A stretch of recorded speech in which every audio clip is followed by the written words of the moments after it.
이 세상을 살아가는 사람들의 모습을 보면 사람들의 많은 행위에는 저마다 수많은 믿음이 전제되어 있습니다. 누군가가 가진 믿음은 그 사람의 행위를 통하여서 나타나게 되는 것입니다. 어떤 사람이 어떤 특별한 믿음을 가지고 있다면, 무언가에 대한 믿음을 가지고 있다면 그것이 크든지 작든지 행위라는 반응을 통하여 나타나는 것이 일반적인 이런 세상의 모습입니다. 쉬운 예로 들자면 우리가 어느 날 몸이 아플 때에 몸이 아프다고 그냥 주변에 있는 아무 약이나 무슨 약인지도 모르고 주워 먹지는 않을 것입니다. 또 길 가다가 누가 갑자기 무슨 약을 준다고 만약에 준다고 한들 그거를 냉큼 주워 먹지도 않을 것입니다. 그런데 우리가 약국에 가서 약을 이제 증상을 말하거나 혹은 어떤 의원이나 이런 데 찾아가서 증상을 말하고 누가 처방전을 써주든지 약사가 무슨 약을 처방을 해주게 되면 우리가 그 약이 무슨 약인지 몰라도 약사가 시키는 대로 뭐 밥 먹고 30분 뒤에 먹으세요, 아니면 하루에 한 번만 먹으세요, 하루에 두 알 먹으세요, 이렇게 이야기를 하면 그게 무슨 약인지도 모르고 무슨 부작용이 있고 무슨 어떤 성분이 있는지 우리가 전혀 알지 못하지만 그것을 냉큼냉큼 시키는 대로 주워 먹습니다. 왜 그렇습니까? 이 약사라는 사람들은 아픈 이들에게 그들의 전문 지식을 갖추고 필요한 약을 정확한 용법대로 처방해 주리라는 믿음이 있기 때문에 그 사람들의 속에 내재된 이 믿음이, 학습되고 내재된 이 믿음이 행위를 통해 나타나는 것입니다. 사람들이, 어떤 학생들이 공부를 함에 있어서도 내가 지금 열심히 공부를 하는 것이 앞으로의 나의 길을 더 형통케 해주리라, 내 삶을 더욱더 멋있게 해주리라, 더 풍성하게 해주리라, 이런 믿음이 없다면 내가 지금 공부하는 것이 뒤에 무슨 영향이 있을지 아무것도 모른다, 이러면 누가 참고 꿋꿋이 다른 뭐 어떤 하고 싶은 일들을 참고 꿋꿋하게 공부를 하겠습니까? 뭔가를 열심히 노력하고 바꾸어 나가는 이들의 내면에는 그 행동이 후에 그에게 더 아름다운 결실을 주리라는 믿음이 내재되어 있는 것입니다. 또 사람들 중에서는 일반 사람들과는 다른 어떤 믿음을 가진 사람들도 있습니다. 누군가는 어떤 이제 곧 전쟁이 날 것이라는, 다른 사람들은 그렇게 생각 안 하는데 혼자만 이제 전쟁이 난다는 어떤 믿음을 가지고 철저하게 대비하는 사람들도 있고, 세상에 많은 이들이 이제 지구가 멸망한다고 이제 방공호를 갖추고 밑에 이제 식량을 쌓아두고 대비하는 사람들이 꽤 많이 있다고 합니다. 그런데 어떤 사람이 내가 이제 곧 이 나라에 전쟁이 날 것이라 내가 좀 믿는다, 저 확실히 난다, 이렇게 하면서 전혀 그 사람은 대비를 하지 않는다면 이 사람이 정말 그거를 믿고 있는 것일까요? 혹은 어떤 내일 이제 이 세상이 멸망한다라고 말을 하는데 그 사람이 그 어떤 사태에 대한 대비를 전혀 하지 않는다면 그 사람이 과연 정말로 그걸 믿고 있는 것일까요? 세상에서 일반적으로 가진 믿음은 항상 그 사람의 어떤 행위를 통해서 크든지 작든지 나타나기 마련인 것입니다. 그런데 이상한 점은 이 세상에서 가장 이 믿음이라는 단어를 많이 말한다고 할 수 있는 교회 안에서만큼은 이 믿음이라는 것과 행함이 모순되게 나타나는 경우가 너무나 많이 있다는 것입니다. 수많은 교인들이 자신이 심판받을 수밖에 없는 죄인임을 알고 이러한 나를 위하여 예수님께서 바로 나의 그 죄를 대신 지시고 십자가에 못 박혀 피 흘려 죽어주셨노라고 예수님의 그 대속의 은혜를 내가 믿노라 하면서도 예수님을 십자가에 못 박게 한 그 죄 가운데 그저 아무런 죄책감도 없이 그냥 그 전에 살던 대로 정욕 가운데 고집하며 살아갑니다. 그러면서도 그게 잘못됐다고 전혀 생각하지 않는 이들이 무수히 많습니다. 또 하나님의 인도하심을 믿는다고 하면서도 우리가 하나님의 인도하심을 구하며 나아갈 때 하나님께서 우리에게를 항상 아름다운 길로, 가장 최상의 길로 인도해 주시리라 믿는다고 하면서도 정작 무슨 선택의 순간에 설 때면 하나님이 기뻐하시지 않으시는 걸 뻔히 알면서도 내게 무슨 만족을 줄 것 같은 길, 혹은 내가 볼 때 내 정욕이 원하는 길을 쉽게 택하여 갑니다. 또 하나님의 보호하심과 공급하심을 믿는다고 하면서도 어떤 나의 삶에 어떤 문제가 닥치면 당장 의지할 사람을 찾고 내 의지할 만한 무언가 이 세상의 다른 것들을 찾습니다. 또 하나님의 공급하심을 믿는다고 하면서도 내 손에 쥔 물질 얼마 없다고 지금 당장 필요한 곳에 하나님께서 기뻐하시는 곳에 사용하기를 주저합니다. 이것이 교회 안에서 나타나는 믿음과 행함의 모순된 모습들인 것입니다. 그러면 이 세상의 믿음은 왜 다 그 행함을 통해서 크든지 작든지 나타나는데 교회 안에서만큼은 너무나 많은 이들이 믿노라 하면서 그 믿노라 하는 그 믿음과는 전혀 상반되는 이 행위들이 나타나는 것일까요? 오늘 본문의 말씀은 이러한 모순을 정확하게 짚어서 말씀을 기록하고 있습니다. 본문으로 17절까지 보게 되면 내 형제들아 만일 사람이 믿음이 있노라 하고 행함이 없으면 무슨 이익이 있으리요? 그 믿음이 능히 자기를 구원하겠느냐? 만일 형제나 자매가 헐벗고 일용할 양식이 없는데 너희 중에 누구든지 그에게 이르되 평안히 가라 더욱게 하라 배부르게 하라 하며 그 몸에 쓸 것을 주지 아니하면 무슨 이익이 있으리요? 이와 같이 행함이 없는 믿음은 그 자체가 죽은 것이라. 하나님께서 오늘 본문의 말씀을 통해서 누군가가 믿노라 하는데 그 믿노라 하는 것과 전혀 상반되는 그 믿음에 따른 행위가 나타나지 않으면 그 믿음은 그에게 유익이 되지 못하고 그를 구원할 수도 없다고 말씀을 하십니다. 또 만일 누군가가 헐벗고 굶주려서 고통받고 있는데 그 사람을 향해서 따뜻해라 배불러라 평안해라 아무리 말을 한다고 한들 그에게 아무것도 주지 않으면 그것이 무슨 소용이 있겠냐고 말씀하시면서 우리의 이 행함이 없는 믿음이 바로 그와 같다고 말씀을 하십니다. 그 자체가 죽은 믿음이라고 말씀을 하시는 것입니다. 오늘날 교회 안에서 나타난 수많은 모순될 행실들은 많은 이들이 가진 믿음이 살아있는 참 믿음이 아니요 오늘 본문에 기록된 것처럼 죽은 믿음이기 때문에 나타나는 것입니다. 그렇다면 오늘 이 시간에 예배를 드린 저와 여러분들의 믿음은 어떠할까요? 우리는 오늘 이 말씀에 비춰서 우리의 믿음을 다시 한번 점검하시는 은혜가 있으시기를 바랍니다. 오늘 본문의 말씀은 우리들의 믿음은 우리들의 행함을 통하여 나타날 때에야 그것이 정말로 참된 믿음이 되고 온전케 된다고 말씀을 하시고 그렇게 해야 그 살아있는 참된 믿음만이 우리에게 유익이 되고 우리에게 생명을 주는 우리에게 구원이 된다고 말씀을 하시는 것입니다. 만약 우리가 어떤 하나님의 약속을 믿노라 하면서도 우리의 삶 속에서 그 믿음에 따라서 마땅히 따라와야 할 어떤 행함이 이 반응이 나타나지 않는다면 우리의 믿음 또한 죽은 믿음인 것입니다. 그렇다면 우리의 믿음은 어떠한 믿음일까요? 무엇을 향한 믿음일까요? 우리 하나님의 백성들의 믿음은 가장 첫 번째로 하나님의 예수 그리스도의 복음에 대한 믿음일 것입니다.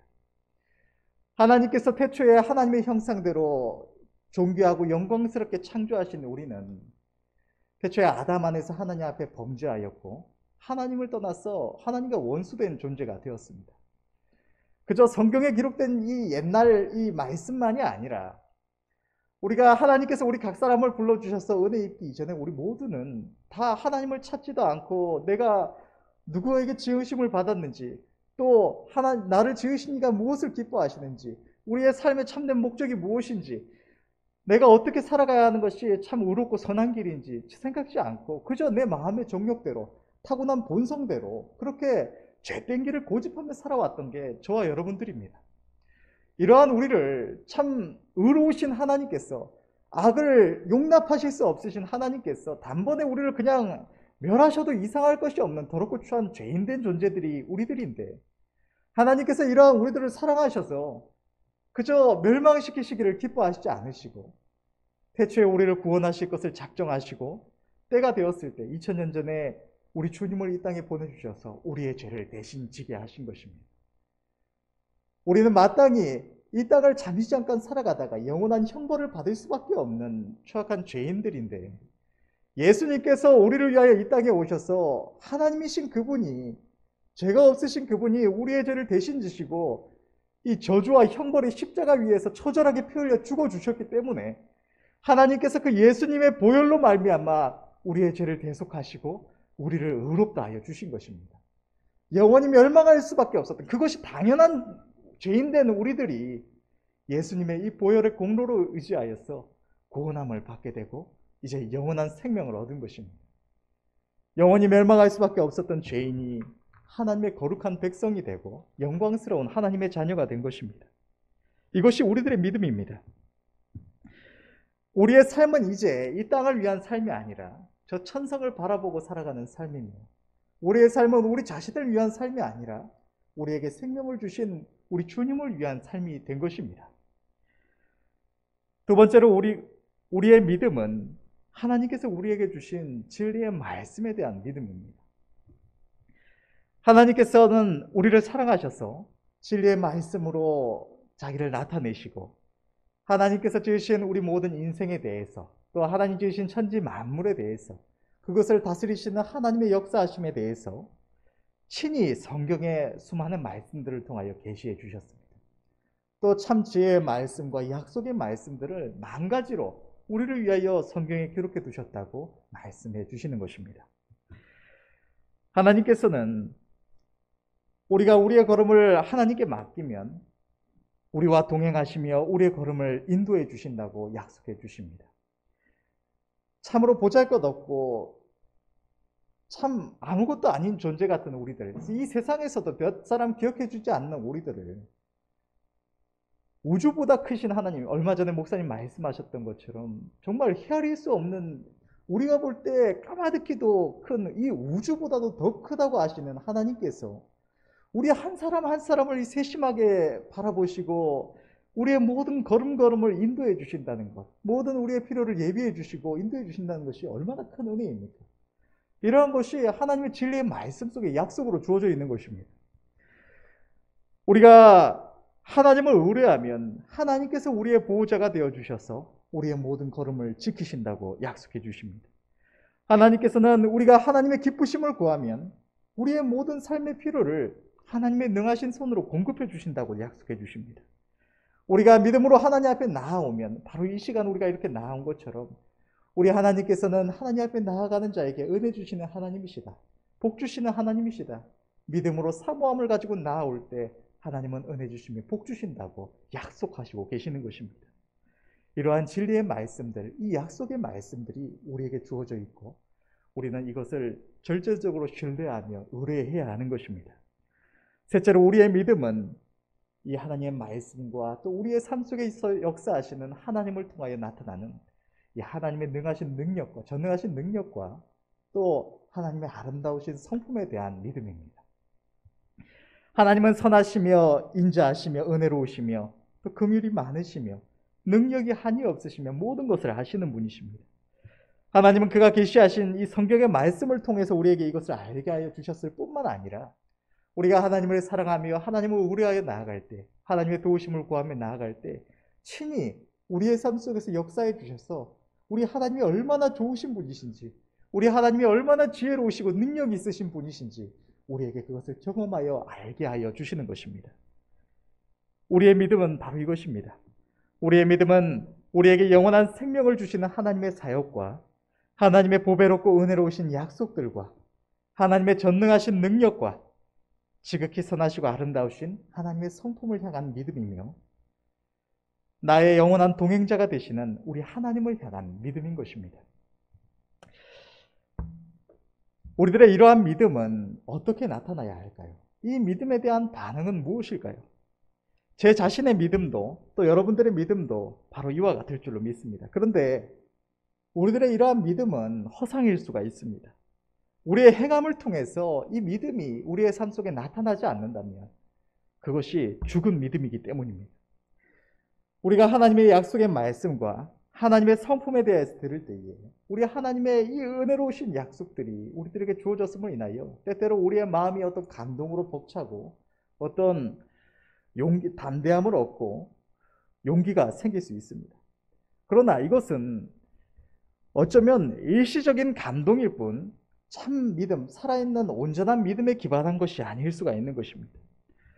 수많은 기독교인들이 부흥회나 수련회 또 일반적인 예배의 말씀 때 그 말씀 속에서 감격하고 감동하고 또 눈물을 흘리면서 돌아갑니다.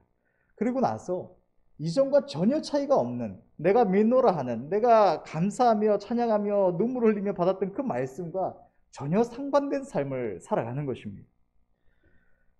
우리의 지금 이 순간에 하나님의 은혜를 기억함으로 이 감동하는 마음도, 이 순간 우리의 마음에 임하는 하나님의 영광을 향한 사모함도, 하나님을 향한 어떤 애틋한 사랑의 고백 또한 어쩌면 허상일 수가 있는 것입니다.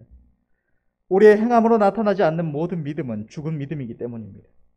우리가 믿노라 하면서도 우리의 삶이, 우리의 하루가, 우리의 행동이 그것을 나타내 주지 않을 때에 하나님은 너의 그 믿음은 죽은 믿음이라고, 헛된 믿음이라고 말씀하시며 그 믿음을 인정해 주시지 않으시는 것입니다. 우리는 너무나 악해서 스스로 속이기에 너무나 쉽습니다. 하나님의 말씀 앞에 전혀 순종할 줄 모르면서 스스로는 내가 온 힘을 다해서 우리를 사랑하신 하나님을 믿고 따르노라, 내가 하나님의 말씀 앞에 철저히 순복해 가노라, 그렇게 내 자신만 홀로 속일 수가 있습니다. 내가 하나님을 사랑하며 경외하노라, 스스로 속일 수가 있는 것입니다. 하나님의 말씀 앞에 전혀 순복할 줄 모르면서도 내가 하나님을 위하여 무언가를 할 줄 모르고 오직 나만, 자기 자신만을 위하고 육신의 삶만을 고집하면서도 내 스스로는 내가 경건한 자요 하나님을 사랑하고 경외하는 자라고 착각하고 있을 수가 있는 것입니다. 마찬가지로 우리의 믿음에 대하여도 실제로는 전혀 믿지 않는 것을 나는 굳게 믿고 있다고 스스로 속이며 우리의 삶 속에 그 믿음에 따른 행위가 나타나야 할 순간에 이런저런 변명을 대면서 예외를 만드는 경우도 얼마든지 있을 수가 있는 것입니다. 그러나 하나님께서는 믿노라 하면서도 그 믿음에 합당하게 행하지 않는 이들을 향해서 성경에 이렇게 말씀하시며 책망하십니다. 디도서 1장 16절의 말씀을 보면 저희가 하나님을 시인하나 행위로는 부인하니 가증한 자요 복종치 아니하는 자요 모든 선한 일을 버리는 자니라. 우리의 하나님을 향한 믿음이 살아있는 참된 믿음인지, 또한 그 믿음에 기반한 하나님을 향한 우리의 마음이 참된 것인지 확인하는 방법은 오직 한 가지뿐입니다. 그것은 우리의 삶 속에서 내 행동에 전제된 그 바탕에 깔린 믿음이 어떠한 믿음인지 확인하는 것입니다. 내가 말씀을 들을 때에는 아멘 믿습니다 하면서 하나님의 의로우신 심판을 믿고 성경에 기록된 하나님의 말씀이 진리임을 믿으며 또 저 영원한 하늘나라의 칭찬과 상급을 믿노라 하면서도 나의 하루, 나의 삶을 보았을 때 어떠한 시간에서도 어떠한 행동에서도 나의 이 믿음이 흔적조차 보이지 않는다면, 오히려 믿음과 반대되는 행동을 하고 있다면 그것은 나 혼자 착각하고 있을 뿐 별 볼 일 없는 믿음이요 어쩌면 죽은 믿음일 수가 있는 것입니다. 성경을 보면 모든 믿음의 선조들은 하나같이 어떤 말로만 혹은 마음으로만 자기 믿음을 나타낸 경우가 없습니다. 하나같이 그의 모든 삶을 드리는 헌신으로 그 하나님의 말씀 앞에 생명을 걸고 순종하는 그의 행함을 통하여 그 믿음을 나타냈던 것입니다. 오늘 본문에는 믿음의 조상 아브라함과 기생 라합 두 사람에 대한 말씀이 기록되어 있습니다. 하나님께서는 아브라함에게 그가 100세에 낳은 하나뿐인 아들 이삭을 모리아산에서 번제로 바치라고 요구하셨습니다. 아브라함은 하나님의 말씀에 순종해서 그 아들의 생명을 하나님께 드림으로써 자기 믿음을 하나님 앞에 나타내 보였습니다. 하나님께서 이삭을 취해 가시지는 않으셨지만 아브라함이 이삭을 향해 칼을 내려치는 그 순간까지 하나님께서는 그를 테스트하시고는 말씀을 하셨습니다. 내가 이제야 네가 나를 경외하는 줄 아노라. 히브리서는 아브라함이 하나님께서 이삭을 죽은 자 가운데서 다시 살리실 줄로 믿었다고 기록을 하고 있습니다. 하나님께서 이삭으로 말미암는 그의 후손을 하늘의 별과 같이 바닷가의 모래와 같이 많게 해주시려는 이 하나님의 약속을 반드시 이루실 줄을 아브라함은 믿었다는 것입니다. 하나님께서 그 약속의 조건이 되는 이삭의 생명을 내놓으라고 하심에도 그것을 볼 때에 하나님의 약속에 대한 믿음이 흔들리지 않고 담대히 하나님을 의뢰하며 그의 행함을 통해서 자기 믿음을 하나님 앞에 나타내 보였던 것입니다. 오늘 본문은 하나님께서 아브라함의 자기 하나님을 향한 믿음을 그의 행위를 통하여 보시고는 얼마나 기뻐하셨는지 그를 하나님의 벗이라고 칭하셨다고 기록하고 있는 것입니다. 우리 또한 우리의 하나님을 향한 믿음을 마음의 허무한 외침이나 우리의 입의 말이 아니라 우리의 삶의 행위로 보여서 우리를 사랑하시는 하나님, 우리에게 언제나 한없는 은혜를 베푸시는 하나님의 마음을 넘치도록 기쁘시게 해드려야 할 줄로 믿습니다. 기생 라합은 이스라엘 백성들이 출애굽하여서 요단강을 넘어 약속의 땅으로 들어갈 때 여리고성에 살고 있던 여인이었습니다. 그는 하나님께서 이스라엘 백성들과 동행하시면서 그 놀라운 능력으로 역사하시는 모습들을 볼 때에 하나님께서 그 땅을 이스라엘 백성들, 자기 백성들에게 주실 것을 믿었습니다. 그랬기에 자신이 하나님의 백성들을 선대하여서 영접하면, 그 생명을 보존하면 하나님께서 그를 긍휼히 여기셔서 이 성이 멸망할 때에 자신과 가족들의 생명으로 갚아주실 것을 믿었던 것입니다. 그랬기에 그녀는 자신의 생명을 걸고 민족의 원수된 이스라엘 정탐꾼들을 생명을 찾는 여리고 왕과 백성들로부터 숨겼고 다른 길로 내어보냈던 것입니다. 이 기생 라합 또한 그의 믿음을 행함을 통하여 나타냈던 것입니다. 이로 인해 그녀는 여리고성이 멸망할 때 그 가운데서 건지심을 받았던 것입니다. 믿음의 선진들이 그들의 행위와 삶을 통하여서 그 믿음을 나타냈던 것처럼 그들 중 단 한 사람도 입의 말과 마음의 공허한 외침으로 자기 믿음을 나타낸 사람이 없었던 것처럼 오늘날 우리 또한 우리의 믿음을 행위를 통하여 온전하게 나타낼 수 있기를 간절히 바랍니다. 그러므로 우리는 믿음에 합당한 생활을 해야 하겠습니다. 우리가 심판받을 수밖에 없는 죄인임과 우리 주님의 보혈로 말미암은 하나님의 용서를 진정으로 믿는다면 더 이상 주님이 십자가에 못 박히셔야만 용서받을 수 있었던 우리의 부끄러운 죄 가운데 고집하며 살아가서는 안 되겠습니다.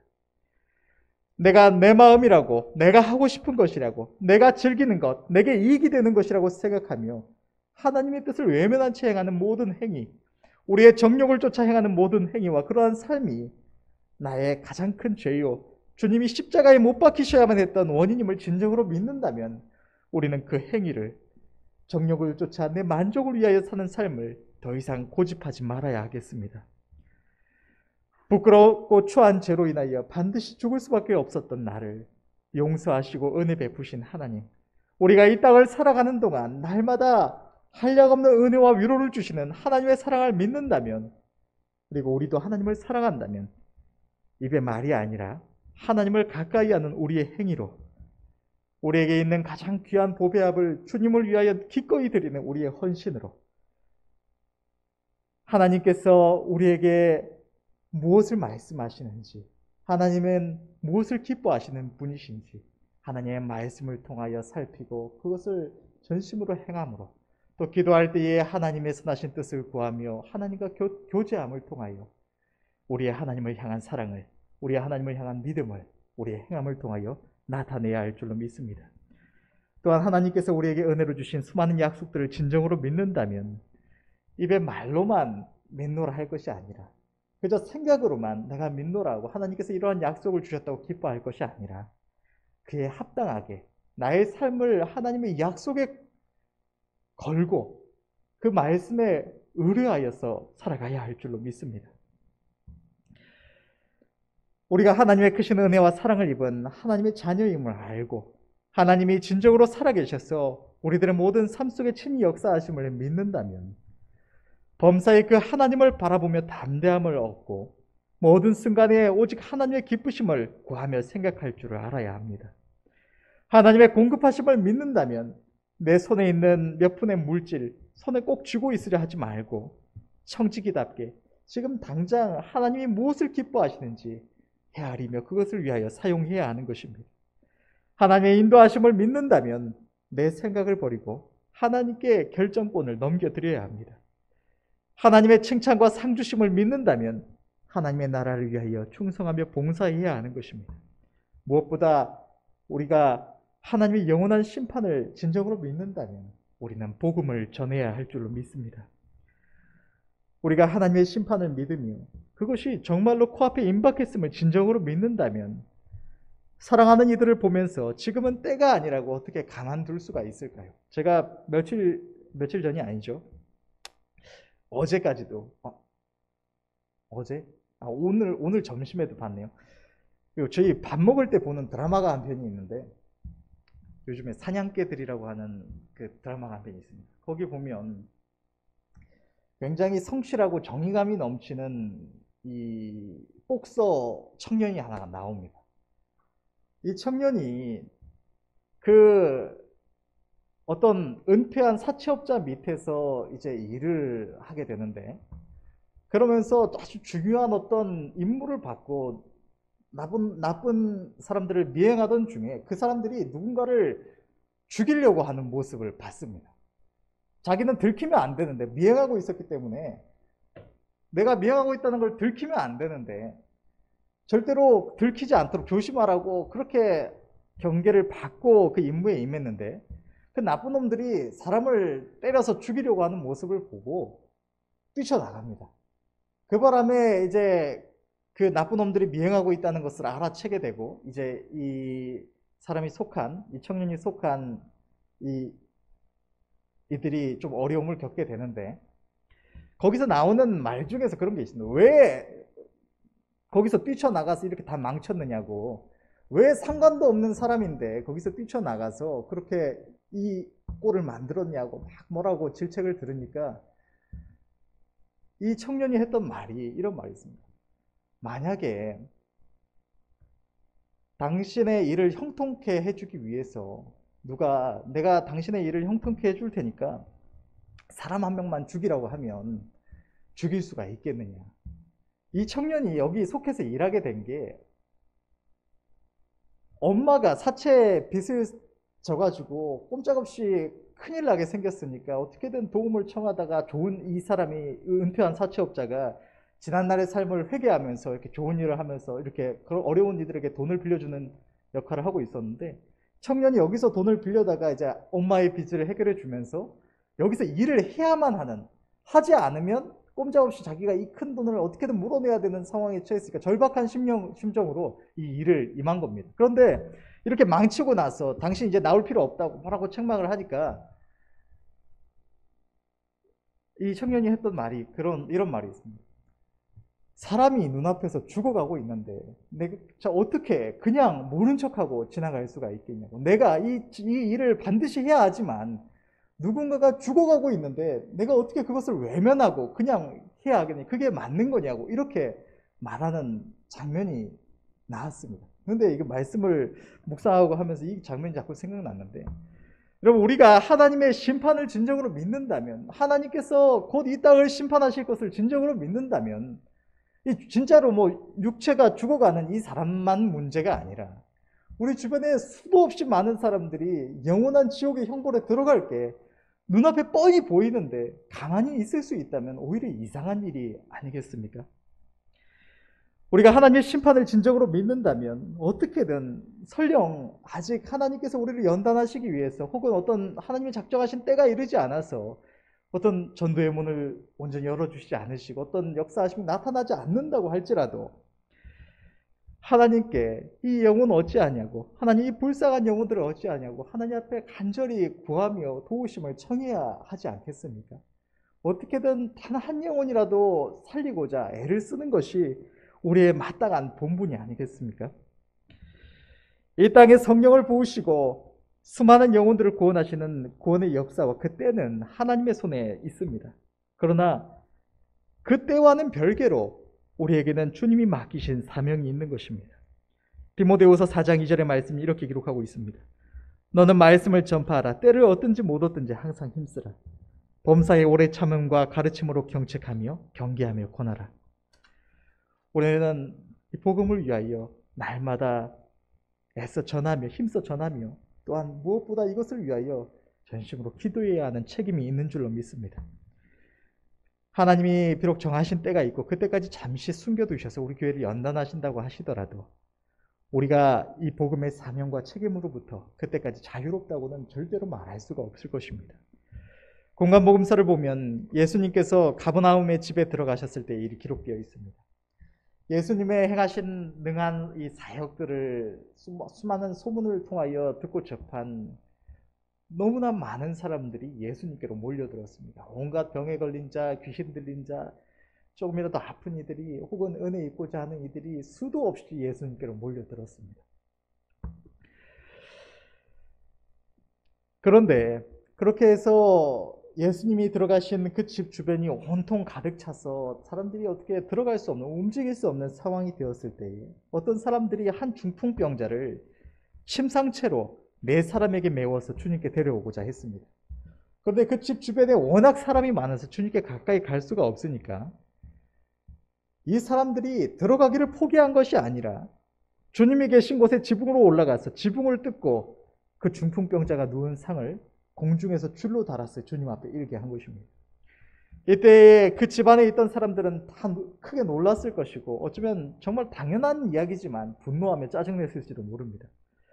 주님께 들어가고 싶어도 자기도 그 앞에 나가서 은혜 입고 싶고 치료받고 싶고 이렇게 소원이 있어도 사람이 너무 많아서 어쩔 수 없이 못 들어가고 있던 사람들, 민폐를 끼칠 수 없어서 일단 참고 기다린다고 밖에 있던 사람들이 그 중에 없었을까요? 수도 없이 많았을 것입니다. 어떤 이들은 사람이 이렇게 많으니까 어떤 도움을 입을 수가 없겠다 싶어서 오늘은 걸렀다 해서 돌아갔던 사람들도 어쩌면 있었을지도 모릅니다. 그 사람들이 이 중풍병자를 데려온 사람들을 보고 좋은 소리를 많이 했을까요? 오히려 이게 무슨 민폐냐고, 자기들만 주님 만나고 싶어서 왔느냐고 비난하지 않았을까요? 지붕을 뜯었으니까 그 지붕에서 온갖 먼지와 흙이며 나무와 돌조각이 떨어져 내렸을 것입니다. 그 안에 있다가 다 뒤집어 쓴 사람들은 분노하지 않았을까요? 또 그 안에서 은혜 입겠다고 기다리고 있는데 이 사달이 벌어지면서 자기의 순서가 멈춰진 이들, 은혜 입고자 했던 그 행위가 멈춰졌던 이들은 분노하지 않았을까요? 또 집주인은 어땠을까요? 중풍병자를 달아내린 이 사람들이 상식 없는 사람들은 아니었을 것입니다. 부끄러움도 알고 또 그 집 지붕을 뜯으면 변상해 줘야 될 것도 알고 다른 사람들에게 책망받고 욕을 들을 수 있다는 것도 알았을 것입니다. 그러나 무슨 이유가 있든지 간에 무슨 욕을 들으며 손해를 보든지 간에 이 중풍이 들어서 온 몸이 마비가 되어서 고통받는 한 영혼이 불쌍하니까 이 영혼 주님 앞에만 어떻게든 데려가면 살릴 수 있겠다 싶으니까 그 모든 것을 감수하고 그 어떤 것도 따지지 않고 오직 믿음으로 달아내렸던 것입니다. 이때 주님이 하신 말씀 가운데 오늘 말씀에 너무나 부합되는 한 구절이 있습니다. 마가복음 2장 5절의 말씀을 보면 이렇게 기록하고 있습니다. 예수께서 저희 믿음을 보시고 중풍병자에게 이르시되 소자야 내 죄 사함을 받았느니라 하시니, 주님은 저희의 행위를 보신 것이 아니라 그 행위를 통해 나타나는 믿음을 보시고 그 한 영혼을 구원해 주셨다고 성경은 기록하고 있는 것입니다. 중풍병자를 데리고 주님 앞에 나왔던 이들은 그들의 행위를 통하여 그들의 믿음을 주님 앞에 나타내 보였던 것입니다. 그리고 그것을 통하여 하나님께서 영광을 받으시고는 능력으로 역사해 주셨던 것입니다. 오늘 본문의 말씀은 행함이 없는 믿음은 죽은 믿음이라고 말씀하시며 우리의 행위를 통하여 우리가 가지고 있는 그 믿음을 나타내라고 말씀을 하시는 것입니다. 중풍병자를 주님 앞에 달아내린 이 사람들이 침상에 뉘어 스스로 아무것도 하지 못하는 중풍병자, 이 영적 무능력자와 같은 이 사람을 보면서 누구든지 주님 앞에 가면 고침을 받을 수 있다는 믿음을 가지고 그들이 주님 앞에 나아감을 막는 그 모든 부정적인 이유에도 불구하고 그 믿음을 행함을 통하여 나타내 보였던 것처럼 우리 또한 믿음이 있다면 우리들의 그 믿음을 행함을 통하여 나타내어 온전케 하여야 할 줄은 믿습니다. 오늘 본문의 말씀에 비춰서 우리 자신의 믿음을 점검하고 하나님 앞에 온전히 나타내야 할 줄로 믿습니다. 결론을 맺겠습니다. 우리는 하나님 앞에 나아감에 있어서 스스로 속이기가 너무나 쉽습니다. 우리의 마음의 죄성과 그것을 부채질하는 마귀는 끊임없이 우리에게 죄되고 정욕적인 길을 쫓도록 유혹하면서도 동시에 우리가 하나님 앞에 믿음으로 이만하면 적당히 잘하고 있다고 착각하게 만들고자 합니다. 때문에 우리는 그 미혹에 넘어가기가 너무나 쉬운 것입니다. 이러한 우리가 스스로의 믿음을 체크하는 방법은, 지금 내가 하나님 앞에 어떠한 상태인지 점검하는 방법은 우리의 하루하루의 삶과 또 어떤 결정의 순간에 본능대로 욕심대로 정신없이 해하고 넘겨버리는 것이 아니라 그 들끓는 마음을 잠시 가라앉히고 나의 모습을 보면서 내가 지금 내 믿음에 합당하게 행하고 있는지, 내가 하나님 주신 모든 은혜로우신 약속의 말씀들과 내가 믿노라 하는, 내가 하나님께서 우리에게 주신 그 약속에 부합하게 행하고 있는지, 내가 하나님을 향하여 가진 믿음에 내 지금 이 모습이 합당한 것인지 살피는 것입니다. 우리는 마음은 원이로되 육신이 약하여 그렇다며 하나님 앞에 행함이 없는 나의 모습을 스스로 변명하면서 합리화하기가 너무나 쉽습니다. 그러나 하나님께서는 행함이 없는 믿음은 죽은 믿음이라고 말씀하십니다. 우리는 하나님의 말씀에 늘 귀를 기울이며 우리의 믿음에 대하여 경각심을 가져야 할 줄로 믿습니다. 하나님의 은혜로 참된 진리의 말씀 가운데 구원함을 입었지만 또 그 은혜 가운데 날마다 살아가고 있지만 그럴수록 우리는 더욱 주의하여 살펴야 합니다. 마귀는 항상 은혜의 때를 노려서 우리가 하나님 앞에 잘못 나아가도록 만들기 때문입니다. 때문에 하나님께서는 우리를 향하여 이렇게 말씀하십니다. 고린도전서 10장 12절의 말씀과 빌립보서 2장 12절의 말씀을 연이어서 보게 되면 그런즉 선줄로 생각하는 자는 넘어질까 조심하라. 또 빌립보서 2장 12절의 말씀은 그러므로 나의 사랑하는 자들아 너희가 나 있을 때뿐 아니라 더욱 지금 나 없을 때에도 항상 복종하여 두렵고 떨림으로 너희 구원을 이루라. 하나님께서는 선줄로 생각하는 자, 지금 내가 아무 문제가 없이 잘 신앙생활을 하고 있다고 생각하는, 내가 이대로 살아가면 나는 거뜬히 천국 들어간다고, 내가 하나님께 칭찬받고 상 받을 것이라고 믿고 있는 자들은 그럴수록 우리 자신이 넘어지지 않도록 조심하라고 말씀을 하시고, 또 그저 나는 예수님 믿었으니까 천국 간다, 이제 지옥 가지 않는다, 그렇게 생각하면서 살아갈 것이 아니라 하나님 앞에, 의롭고 거룩하신 하나님 앞에서 우리의 모든 행위를, 우리의 삶을 두렵고 떨림으로 살피며 우리의 구원을 이루어 가라고 말씀을 하시는 것입니다. 우리는 우리가 하나님 앞에 가진 믿음이 살아있는 믿음인지 늘 살펴야 하는 것입니다. 우리의 믿음은 그에 합당한 행함을 통하여 나타날 때에야 하나님이 인정하시는 참된 믿음, 살아있는 믿음으로 온전케 되는 것입니다. 우리의 믿음이 죽은 믿음이 되지 않도록 늘 경계하며 믿음에 합당한 행함으로 우리의 믿음을 주님께 나타내 보이시는 저와 여러분들이 되시기를 간절히 바랍니다. 또한 주님이 우리의 믿음을 보시고 기뻐하시며 능력으로 역사해 주셔서 날마다 의의 열매를 맺어 나가시는 수많은 영혼들을 살리시는 저와 여러분들이 될 수 있기를 간절히 바랍니다. 기도하겠습니다.